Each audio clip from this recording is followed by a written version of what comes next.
Hello students, welcome to Magnet Brains. मैं रूपाली वर्मा आपके लिए लेकर आई हूं आपकी बुक अंतरा के सेकंड चैप्टर के प्रश्न उत्तर। सेकंड चैप्टर हमारा था दोपहर को भोजन। किस तरीके से यहाँ पर सिद्धेश्वरी का जो मेन कैरेक्टर रहा, हमने देखा कि पूरे अभावपूर्ण घर में किस तरीके से वो पूरे घर को बांधे रखे हुई थी, चाहे भले उसे झूठ बोलना पड़ रहा था। मुंशी जी परेशान थे कि घर में लोगों को ठीक से भोजन भी नहीं मिल पा रहा है। तो ये पाठ हमने देखा था, भोजन के अभाव में संघर्ष करते एक परिवार की एक कहानी अमरकांत जी द्वारा लिखित। अब इसी पाठ के कुछ प्रश्न उत्तर हमारी पाठ्य पुस्तक में हमारे सामने प्रस्तुत किए हैं, देखते हैं। पहला प्रश्न है, सिद्धेश्वरी ने बड़े बेटे रामचंद्र से मंझले बेटे मोहन के बारे में झूठ क्यों बोला? अब ये था कि दोनों के बीच संबंध अच्छे बने रहें। अभाव था, लेकिन वो नहीं चाहती थी कि उनके बीच किसी भी तरीके का मनमुटाव आए, और साथ ही वो बताती भी है कि इन सबके बीच सही चीजें चल रही हैं। एक ये चीज भी वो व्यक्त करना चाह रही थी। सिद्धेश्वरी नहीं चाहती थी कि मोहन को लेकर रामचंद्र चिंतित हो। क्यों? क्योंकि भाई बड़ा है तो चिंतित होना जरूरी था। वह उससे झूठ बोलती है कि मोहन किसी मित्र के यहाँ पढ़ने लिखने गया है। वह यह भी कहती है कि मोहन उसकी प्रशंसा करता है, जिससे रामचंद्र अपना दुख भूलकर कुछ देर के लिए खुश हो जाता है। तो ये प्रशंसा थी मन से खुशी को बुलाने के लिए कि चलिए अभाव है, तकलीफें हैं, लेकिन अंदर एक आत्मा की खुशी बनी रहे। उन्हें पता रहे कि हमारे घर में हमको प्यार करने वाले, इज्जत करने वाले, सम्मान करने वाले बहुत सारे लोग हैं। तो यही चीज सिद्धेश्वरी करने की कोशिश कर रही थी। दूसरा क्वेश्चन है, कहानी के सबसे जीवंत पात्र के चरित्र की दृढ़ता का उदाहरण सहित वर्णन कीजिए। तो सबसे जीवंत पात्र इसमें हमने सिद्धेश्वरी को देखा। तो इसका चरित्र किस हद तक जीवंत है, इसको हमें उदाहरण सहित बताना है। तो उदाहरण तो बहुत सारे हैं पाठ में, चाहे वो मुंशी जी के साथ बैठकर भोजन करना हो, रामचंद्र के साथ हो या मोहन के साथ हो, सबके साथ उसने जो बाउंडेशन दिखाई, एक दूसरे का परिवार के प्रति उसने चीजें समझाई, ये सभी हमको उसके इन वक्तव्यों से हमें समझ में आता है। तो क्या है, कहानी की सबसे जीवंत पात्र सिद्धेश्वरी है। वह घर की निर्धनता से अच्छी तरह परिचित है, इसके बावजूद भी वह अपना धैर्य नहीं खोती है और अभाव में भी घर में शांति बनाए रखती है। वह घर के सभी सदस्यों के आवश्यकताओं का ध्यान रखती है। उसका जीवन परिवार के लिए पूरी तरह समर्पित है। वह परिवार के सदस्यों से उनकी मनचाही बातें करके उन्हें खुश रखने के लिए झूठ भी बोलती है। वह अपनी भूख की परवाह ना करके परिवार के सदस्यों को भोजन कराती है। वह किसी के सामने अपना दुख व्यक्त नहीं करती। इस प्रकार उसके चरित्र की दृढ़ता कहानी में उसकी भूमिका को जीवंत करता है। मतलब तकलीफ है, लेकिन उसने पूरा धीरज रखा है, किसी के आगे अपने आप को टूटने नहीं दिया, और साथ ही वो जानती है उसके लिए भोजन बचे ना बचे, वो घर में सभी को भोजन करा रही है। तो ये एक बहुत ही दृढ़ता के साथ किया गया संकल्प है जो इस परिवार में हमने सिद्धेश्वरी के लिए देखा है। नेक्स्ट क्वेश्चन है, कहानी के उन प्रसंगों का उल्लेख कीजिए जिनसे गरीबी की विवशता झांक रही हो। यानी कि गरीबी झांक रही है, विवशता जिसको बोलते हैं, वो चीज झांक रही है। तो यहां पर जो सबसे बेटा प्रमोद है उसको देखकर इसकी बात पता चलती है, क्योंकि वो कुपोषण का शिकार है। तो कवि ने, लेखक ने जिस तरीके से ये पूरा वर्णन उसके बारे में किया है, उससे पता चलता है कि गरीबी किस तरीके से झांक रही है। दोपहर का भोजन कहानी गरीबी की विवशता को बयां करती है। गर्मियों की दोपहर में खाना बनाते समय सिद्धेश्वरी भूख से बेहाल है, परंतु घर में इतना अनाज नहीं कि वह अपने लिए 2 चपातियां बना सके। वह पानी पीकर गुजारा करती है। टूटी खाट पर लेटा उसका छोटा बेटा कुपोषण का शिकार है। उसकी टांगों और बाहों की हड्डियां निकल आई हैं और पेट हांडी की तरह फूल गया है। तो ये वो चीजें थी जो लेखक ने बयां करी थी कि कैसे छोटे बेटे का हाल है और किस तरीके से सिद्धेश्वरी को जब भूख लगती है तो वो पानी पी के अपना पेट भर लेती है, क्योंकि इतना अनाज नहीं है कि वो 2 चपातियां भी बनाकर खा सके। नेक्स्ट क्वेश्चन है, सिद्धेश्वरी का एक से दूसरे सदस्य के विषय में झूठ बोलना परिवार को जोड़ने का अथक प्रयास था। इस संबंध में आप अपने विचार प्रकट करिए। मतलब वो जो प्रयास कर रही है, क्या वो सही था या नहीं था, और उसके प्रयास कहां तक कारगर हो रहे थे, ये भी बताने हैं। कैसे लिखेंगे इसको? सिद्धेश्वरी परिवार को जोड़े रखने के लिए सभी सदस्यों के सामने बारी बारी से एक दूसरे की झूठी प्रशंसा करती है। ये उसका प्रयास था ताकि सब एक दूसरे से बंधे रहें। उसका मंझला लड़का बिल्कुल नहीं पढ़ता और छोटा बेटा हमेशा रोता रहता है। अपने बड़े बेटे रामचंद्र को यह सब बताकर दुखी नहीं करना चाहती, इसलिए वह उसके सामने दोनों भाइयों की प्रशंसा करती है, जिससे उन सब के बीच मधुर संबंध बना रहे। अपने पति के सामने भी बड़े बेटे की प्रशंसा करते हुए कहती है कि वह उसकी हमेशा बड़ाई करता रहता है। तो पिता से भी बोलती है कि बड़ा बेटा हमेशा तुम्हारी बड़ाई करता रहता है। वह पिता पुत्र के बीच के संबंध में आत्मीयता बनाए रखनी चाहता है। तो क्या है, जो अभाव है उसके कारण किसी के मन में मनमुटाव ना आए, इसलिए वो पिता के सामने भी पुत्र के बारे में बोलती है कि हमेशा आपकी बड़ाई करते हैं। तो उन दोनों के बीच पिता पुत्र के संबंध में किसी तरह का खटास नहीं आए, इसलिए वो इन सब बातों को बोल रही है। इस प्रकार सिद्धेश्वरी का एक से दूसरे सदस्य के विषय में झूठ बोलना परिवार को जोड़े रखने का अथक प्रयास है। तो ये जो प्रयास वो कर रही है हमारे हिसाब से तो बिल्कुल सही है। कोई भी किसी भी ऐसी मुश्किल परिस्थितियों में एक दूसरे नहीं चाहेगा कि घर के अंदर कलह भी शुरू हो जाए। अभाव तो है ही है, साथ में कलह भी शुरू हो जाए। तो वो कलह ना शुरू हो इसलिए वो इस झूठ को डाल रही थी और वो अपनी कोशिश कर रही थी कि किसी तरह का लड़ाई झगड़ा घर के अंदर अभावों और मनमुटावों के कारण ना पैदा हो। अमरकांत आम बोलचाल की ऐसी भाषा का प्रयोग करते हैं जिससे कहानी में संवेदना पूरी तरह उभर कर आ जाती है। कहानी के आधार पर स्पष्ट कीजिए। कहने का मतलब है कि अमरकांत जी की जो भाषा है वो सरल भाषा में देते हैं, जिससे परेशानियां बहुत ही आसानी तरीके से हमारे सामने उभर कर आती हैं। तो आपको वो चीजें सिद्ध करनी है कि कहानी में ऐसे कहां पर हुई है। तो क्या है, अमरकांत की कहानियों में आम बोलचाल की भाषा का प्रयोग किया गया है।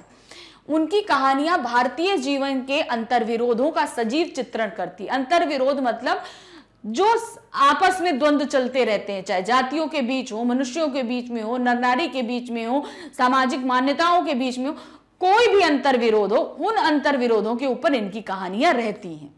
प्रस्तुत कहानी में एक निम्न वर्गीय परिवार की अभावग्रस्तता को दर्शाया गया। तो जो कहानी हमारे सामने है वो निम्न मध्य वर्गीय परिवार है, मतलब मध्य वर्गीय परिवार से भी नीचा, उसकी जो अभाव है उनको दर्शाया जा रहा है। कहानी में परिवार के सभी सदस्य घर के अभाव से परिचित हैं, इसलिए वह दोपहर के भोजन में 1 या 2 रोटी खाकर ही भूखे पेट उठ जाते हैं। कहानी में बोलचाल व सहज भाषा का प्रयोग किया गया है। वह मतवाले की तरह उठती है और गगरे से लोटा भर पानी लेकर गटगट कर गई। तो अब ये क्या था, नॉर्मल लैंग्वेज थी, जैसे लोग बोलते हैं तुम गटगट करके पी गए पानी, इतनी तेजी से पी गए। तो उस तरीके की उन्होंने सरल भाषा इस्तेमाल करी है। मोहन कटोरे को मुंह में लगाकर सुड़ सुड़ पी रहा था। अब ये सुड़ सुड़ की जो आवाज उन्होंने निकाली, क्या होता है, क्या सुड़सुड़ा के तुम पी रहे हो, आवाज क्यों कर रहे हो, ऐसे होता है ना, नॉर्मल बोला जाता है। तो उसी तरीके की ये लैंग्वेज उन्होंने इस्तेमाल करी है। तदुपरांत 1 लोटा पानी लेकर खाने बैठ गई। उसके बाद वो लोटा पानी लेकर बैठ गई। अमरकांत की कथा शैली की सबसे बड़ी विशेषता चित्रात्मकता का गुण है। अब उनका जो गुण है कि वो ऐसे शब्दों का इस्तेमाल करते हैं जिससे धीरे धीरे उनके शब्दों के माध्यम से एक चित्र हमारे सामने उभरने लगता है। जैसे कि हमने इस कहानी में देखा, इस कहानी में वो जिस तरीके से वक्तव्य प्रस्तुत कर रहे हैं उससे हर एक शब्दों के साथ हमारे सामने एक चित्र उभरता चला आ रहा है। जैसे सारा घर मक्खियों से भन भन कर रहा था। आंगन की अलगनी पर एक गंदी साड़ी टंगी थी जिसमें कई पैबंद लगे थे। दोनों बड़े लड़कों का कहीं पता नहीं था। बाहर की कोठरी में मुंशी जी औंधे मुंह होकर निश्चिंता के साथ सो रहे थे, जैसे 1.5 महीने पूर्व मकान किराया नियंत्रण विभाग से उनकी छटनी ना हुई हो। तो ये सब आप देख रहे हैं कि ये बहुत ही जो आम बोलचाल की भाषा है उनके वाक्यों में हमें पता चल रही है। शाम को उन्हें काम की तलाश में कहीं जाना ना हो। तो ये सभी हमने देखा कि उनकी भाषा बहुत ही साधारण बोलचाल की भाषा है जो वो इस्तेमाल करते हैं अपनी कहानियों में। क्वेश्चन नंबर 6 है, रामचंद्र, मोहन और मुंशी जी खाते समय रोटी ना लेने के लिए बहाने करते हैं, उसमें कैसी व्यवस्था स्पष्ट होती है? व्यवस्था स्पष्ट है क्योंकि वो सभी जानते हैं कि घर में खाने की कमी है। यही विवशता स्पष्ट हो रही है। खाने की कमी है और वो लोग कुछ नहीं कर पा रहे हैं इस खाने की कमी को दूर करने के लिए, मुंशी जी खास तौर से। तो इसीलिए वो लोग खाने के लिए मना कर देते हैं कि 2-2 रोटी के बाद नहीं, कि अब हमें नहीं खाना है, हमारा पेट भरा हुआ है। तो इसको लिखेंगे कैसे? रामचंद्र मोहन और मुंशी चंद्रिका प्रसाद परिवार की वास्तविकता से अच्छी तरह परिचित हैं। दोपहर के भोजन के समय सिद्धेश्वरी के बार बार आग्रह करने पर भी रोटी लेने से मना कर देते हैं। उन्हें पता है कि यदि वे और रोटी ले लेंगे तो घर के दूसरे सदस्यों को भूखा रहना पड़ेगा। इसलिए जहां रामचंद्र ने कहा कि उसका पेट भर गया है, वहीं मोहन ने रोटी अच्छी ना बनी होने का बहाना किया। मुंशी जी ने भी यह बहाना कर दिया कि नमकीन चीजों से उनका मन उब गया है। तो सबने अलग तरीके से किया, क्योंकि वो जानते थे कि अगर वो ले लेंगे तो घर के बाकी सदस्यों को भोजन प्राप्त नहीं हो पाएगा। इस प्रकार तीनों ने कोई ना कोई बहाना बनाकर रोटी लेने से मना कर दिया। इससे उनकी इस विवशता का पता चलता है कि भूखे रहते हुए भी अभाव के कारण वे रोटी लेने से मना कर रहे हैं। मतलब अभाव है, कमी है, यही विवशता है कि वो रोटी मना कर रहे हैं। भूख लगी है लेकिन तब भी वो रोटी नहीं ले सकते हैं। मुंशी जी तथा सिद्धेश्वरी की असंबद्ध बातें कहानी से कैसे संबद्ध हैं?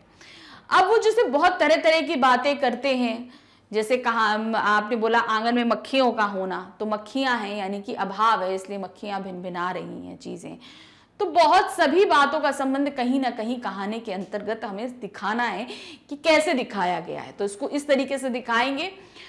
दोपहर के भोजन के समय सिद्धेश्वरी तथा मुंशी जी के द्वारा की गई असंबद्ध बातें किसी न किसी तरह से कहानी से संबद्ध हैं। मुंशी जी चुपचाप दुबके हुए खा रहे थे, जैसे पिछले 2 दिनों से मौन व्रत धारण कर रखा हो और उसको आज तोड़ने वाले हो। मतलब बहुत दिन से चुप थे और आज वो जो है अपने इस मौन व्रत को तोड़ने वाले थे। तभी सिद्धेश्वरी कहती है, मालूम होता है अब बारिश नहीं होगी। अब जब उसने ये चीज बोली बारिश नहीं होगी, तो इसका मतलब क्या है कि फसल अच्छी नहीं होगी और अगले साल फिर से अनाज की कमी होगी और फिर से धन की कमी होगी। तो वही चीज, बारिश नहीं होगी। इस पर मुंशी जी ने कोई प्रतिक्रिया नहीं दी, लेकिन इस बात का संबंध कहानी से है, क्योंकि वर्षा नहीं होगी तो अगले साल फिर से अन्न की कमी होगी और गरीबी में ही जीवन व्यतीत करना होगा। जब मुंशी जी कहते हैं कि मक्खियां बहुत हो गई, तो इसका अर्थ है कि वह घर की वास्तविकता से अच्छी तरह परिचित है, कि यानी वो जान रहे हैं, मक्खियां देख रहे हैं, यानी कि घर के अंदर जो कुछ चल रहा है वो उनको समझ में आ रहा है। भूख और गरीबी ने परिवार को निराशा के दलदल में धकेल दिया है। इस प्रकार उनकी बातें कहानी से संबद्ध हैं। तो यहां पर हर जो बात कही जा रही है उसका अभी नहीं तो दूरगामी संबंध जरूर स्थापित होता है।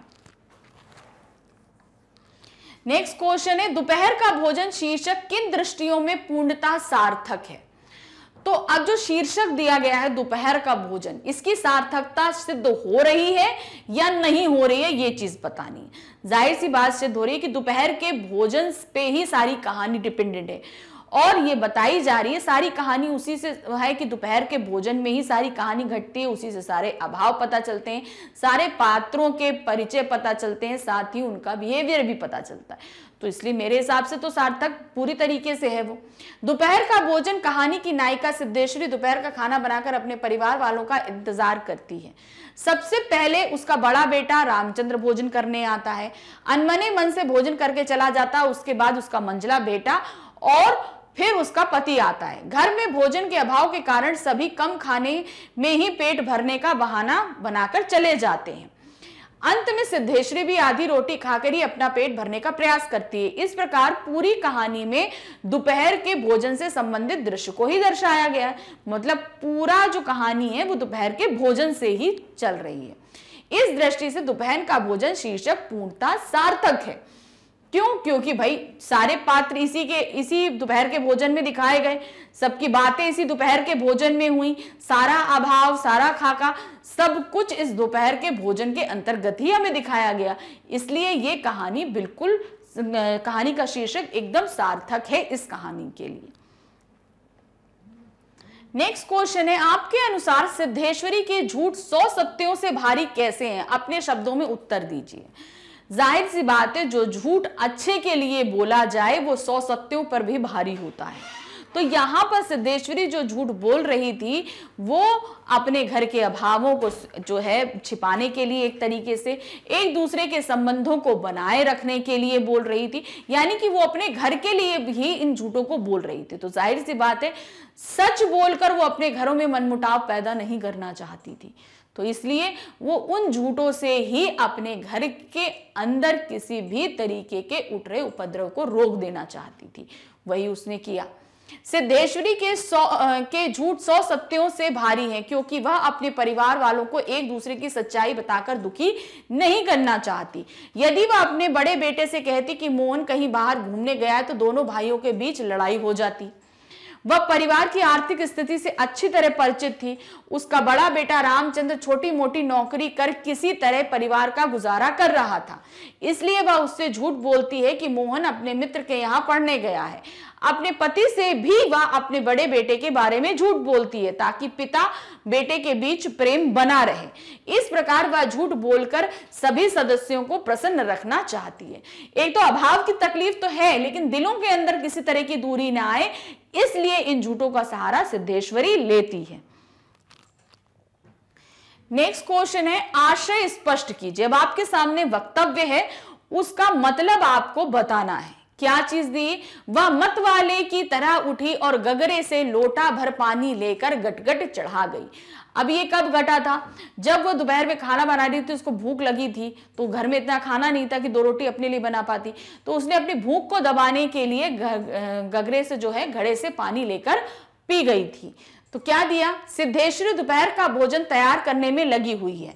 खाना खाने का समय हो गया और वह भूख से व्याकुल है, लेकिन वह खाना नहीं खा सकती क्योंकि घर में भोजन का अभाव है और किसी ने अभी तक खाया भी नहीं है। यही सोचकर वह अपनी भूख मिटाने के लिए अचानक उठती है और एक लोटा पानी पी लेती है। कि मतलब लोटा लिया और पानी पी ली, खाना खाती तो खाना कम पड़ जाता। अब दूसरा वक्तव्य क्या है? यह कहकर उसने अपने मंझले लड़के की ओर इस तरह देखा जैसे उसने कोई चोरी की हो। अब उसने अपने मंझले लड़के से भी चीजें बताई थी, तो जैसे लग रहा है वो झूठ बोल रही थी, तो उसको ऐसा लग रहा था कि वो चोरी कर रही है। तो क्या है? सिद्धेश्वरी अपने मंझले बेटे से झूठ बोलती है कि उसका बड़ा भाई उसकी प्रशंसा कर रहा था, कि वह पढ़ने लिखने में होशियार है। मोहन यह बात जानता था कि उसकी माँ झूठ बोल रही है। यह सोचकर कि कहीं उसका झूठ पकड़ा ना जाए, सिद्धेश्वरी उसकी तरफ ऐसे देखती है जैसे उसने कोई चोरी की हो, क्योंकि मोहन जानता था कि वो पढ़ने लिखने में होशियार नहीं है, तो भैया ऐसी तारीफ क्यों करेंगे। और वो माँ के झूठ को समझ गया था, और तो तभी वो इसी तरीके से नजरें चुराती है सिद्धेश्वरी। तीसरा वक्तव्य है, मुंशी जी ने चने के दाने की ओर इस दिलचस्पी से दृष्टिपात किया जैसे उनसे बातचीत करने वाला हो। तो अब यहाँ पर फूफा जी वाली बात हुई थी उनकी बीमारी को लेकर, उसी के बीच ये चीज घटित हुई थी। मुंशी जी चुपचाप खाना खाते देख सिद्धेश्वरी उनसे प्रश्न पूछती है। वह उनसे फूफा जी की तबीयत के बारे में पूछती है, लेकिन मुंशी जी उसकी बातों को अनसुना कर अपनी भूख मिटाने में लगे हुए थे, इसलिए वह सिद्धेश्वरी की बातों पर ध्यान ना देकर थाली में बचे चने के दानों को इस प्रकार दृष्टि जमाए थे जैसे उनसे बात कर रहे हों। मतलब उनको ऐसी भूख लगी थी कि वो खाने में मगन थे और सिद्धेश्वरी की बातों की तरफ वो कोई ध्यान नहीं दे रहे थे। तो इस तरीके से इस पाठ के सभी प्रश्न उत्तर खत्म हुए। तो इन प्रश्न उत्तरों में बहुत हद तक आपको करने वाली बात थी जो आपको अपनी चेतना से लिखनी थी। तो उनको लिखते समय आप शब्दों का चयन बहुत ही सोच समझ कर करिएगा। बार बार बोलती हूँ, समानार्थी शब्दों, अनेकार्थी शब्दों का और पर्यायवाची शब्दों का इस्तेमाल करिए, जिससे आपकी भाषा जो है वो बहुत प्रभावशाली बनेगी। तो इन शब्दों को जिनको आप बचपन से पढ़ते आए हैं अब इस्तेमाल करिए। यकीन मानिए आप अपने आप भी लिखेंगे तो आपकी भाषा बहुत ज्यादा प्रभावशाली होगी। तो ये पाठ यहीं खत्म करती हूँ। Thank you, bye bye.